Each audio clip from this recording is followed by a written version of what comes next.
and today I'm going to be continuing my review. So pretty much in Dragons of the Nine Realms, this series consists of 6 episodes, each one is like 20 minutes long, and I already made a review of the first one, so I'll link that in the description if you want to see that first, and now I'm going to make the review of the second.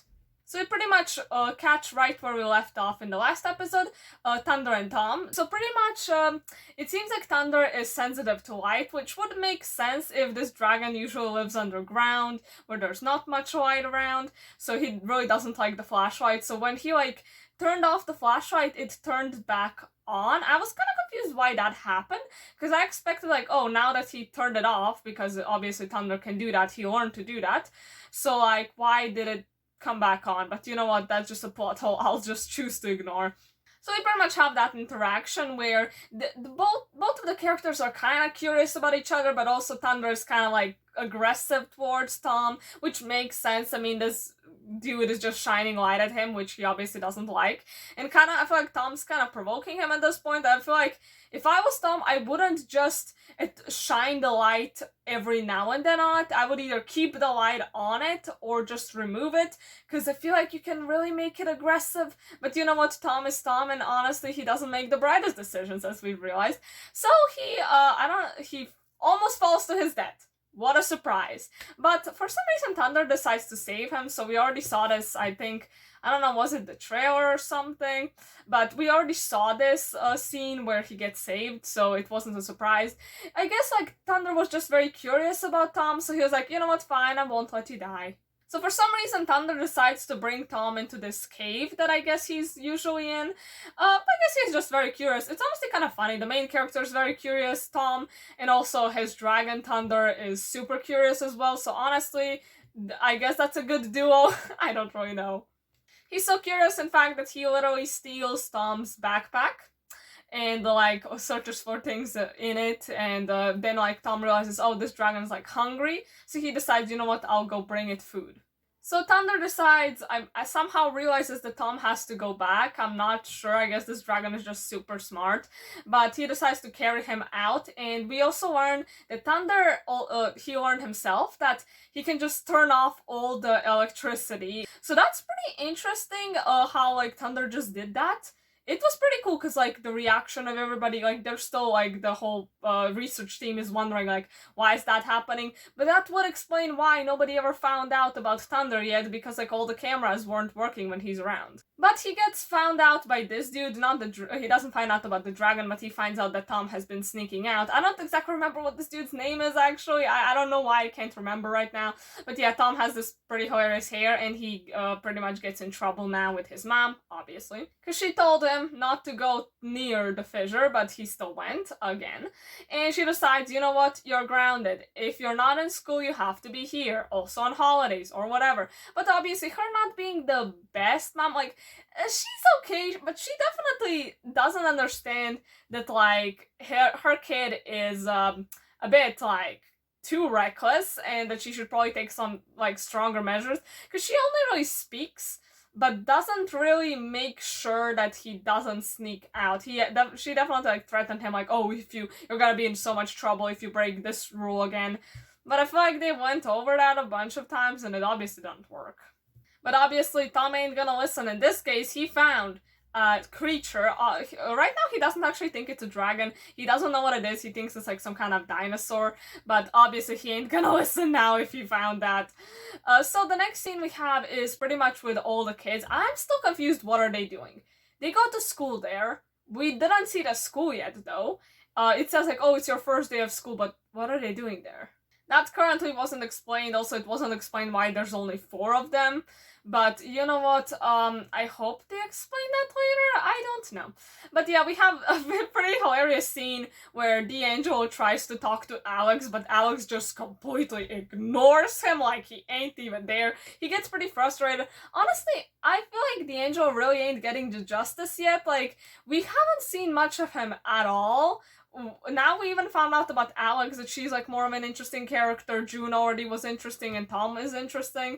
So I feel like I'm just waiting for D'Angelo to get some more screen time, because he seems that he has potential. It's just we haven't seen that yet. But yeah, June, obviously, June is more calm than Tom, which, yeah, makes sense.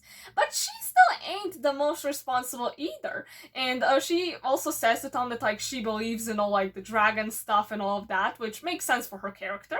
And yeah, she pretty much comes to Tom and he explains to her that he found something. She first thinks it's a moth, but then she thinks it's a dragon, and I like the fact that Tom actually doesn't think it's a dragon. He thinks that it's probably like some kind of dinosaur or something, which, I don't know, it's interesting.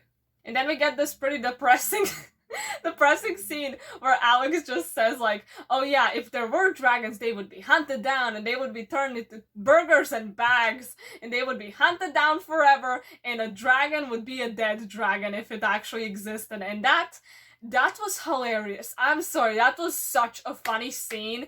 And honestly, for Alex, I really thought she was gonna be that annoying, shy little girl who's just a little bit shy. But no! She is weird AF and she is great. Tom goes home, and honestly, I gotta say, the trailer that we got for this show, the trailer is awful. The trailer was so bad. I made a reaction to the trailer, and I was so mad. I was so disappointed. I thought this show was gonna be trash, and I'm ready to admit that it's not. It's good, and I like it, and I want to see what happens, and honestly, at this point, I think the show should get a movie. It should get a movie with the budget that How to Train Your Dragon has. Can you imagine how beautiful would that look if it could have the same budget as How to Train Your Dragon? Oh my god, I would love that. Because yeah, How to Train Your Dragon is a masterpiece, but let's look at the main characters. I would honestly say these main characters have more potential than How to Train Your Dragon crew. Because in How to Train Your Dragon, we had Hiccup, who was amazing. He's the best main character, one of the best main characters ever. Then we have Astrid, who was great at first, but later kind of became boring and even became a housewife in Homecoming, so like that was just ridiculous. The twins were always fun, but they were really comic relief, and that was kind of it. We had Snotlout, who existed for some reason and shouldn't have, and also Fishlegs, who I just cannot get over his proportions. Where's his neck? Why is his head like down here? It's kind of ridiculous, and he wasn't that interesting either. In this crew, everybody honestly seems interesting enough. So yeah, the trailer really screwed the show over. I don't know why they did that. But Tom decides, okay, I'm gonna get some food for the dragon, which now makes sense why he's taking food that like human food. So at first in the trailer, I already went over that, but I was like, why would you think a dragon would like something like that? But that was the only things he had to take, he was able to take, I guess. So fine. I can get over it. And also, again, Tom talks to his mother, and he's like, oh, how cool would it be if we found a new species? But then also his mom says like, oh yeah, that would probably that would be amazing, but like it would probably just become like a science experiment and all. And then Tom kind of gets sad about that, and of course also tries to tell her like about what he saw, but like, oh, look at the surprise, his mom gets interrupted again by her phone. I'm sorry, this is probably the biggest complaint I have right now. Her getting interrupted all the time. It's very annoying, it's so cliche, and I don't like it. Tom tries to figure out how to find that cave, and because he has like some older maps, he doesn't get what the hell's happening. But then Alex sneaks up on him, which is pretty hilarious, and actually like gives him the new maps, which, how the hell did she get them? Did she literally hack into the system of this place? That is kind of hilarious to me, but she is so awkward. She does not know how to talk to people, and it's honestly beautiful. But I also like how she's trying. She's trying to, like, be nice to him. She's trying to make friends. She's not just, like, completely shy, completely in her own world. She is interesting. Honestly, I had the least hope for her, and she has proven me wrong.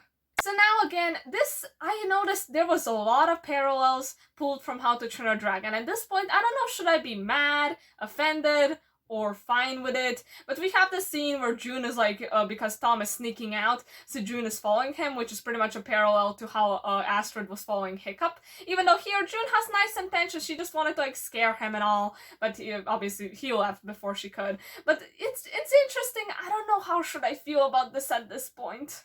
But I mean, if their goal was to make me nostalgic, they did it pretty well. So I'm not gonna go much into detail about this whole scene with the food, where he bonds with the dragon, because I already went over that in the trailer, but I just gotta say, now that I see the scene, it's a bit better, because I have a bit of a more an optimistic view on this show, because I know it's funny to say that something sucks, it's kind of funny to be negative, but it's nicer to be positive. It just feels better for me, okay? We have the whole scene of him like with the hand and like, oh, we are bonded now, which I feel like this show feels a little bit rushed, which makes sense. I mean, it only has 6 episodes and each one is 20 minutes long, but you know what, it's better for it to be rushed than stretched out, I would say, so I can get over it. So now he has this whole scene with Thunder where they escape death, congratulations, where pretty much like, I don't know why were rocks falling on them, I didn't see an earthquake or anything happening, so I guess it was just for climax or something. But you know what? It was a nice scene. It's fine. I won't complain. So they actually, I don't know if they found it or was, I guess Thunder wanted to show it to Tom. I think that's the case. Actually, at this point, Thunder isn't even named yet, so that's pretty interesting. But yeah, he shows him this and Tom calls it the hidden world, which, again, parallels, but that's fine. Again, I'm still wondering why is the show called the 9 Realms? What 9 Realms? Are we gonna go to 9 places or something? Because, like, it's called Dragons, the 9 Realms. What does it mean? I'm just happy that this show is good. I don't want to complain anymore. I like that it's nice. And I also got a comment on this end credits picture. Oh my god, it's so cute with Thunder on the couch. He looks so happy. It's so cute. But you know what? Anyways, that would be pretty much it. I hope you enjoyed this video and bye.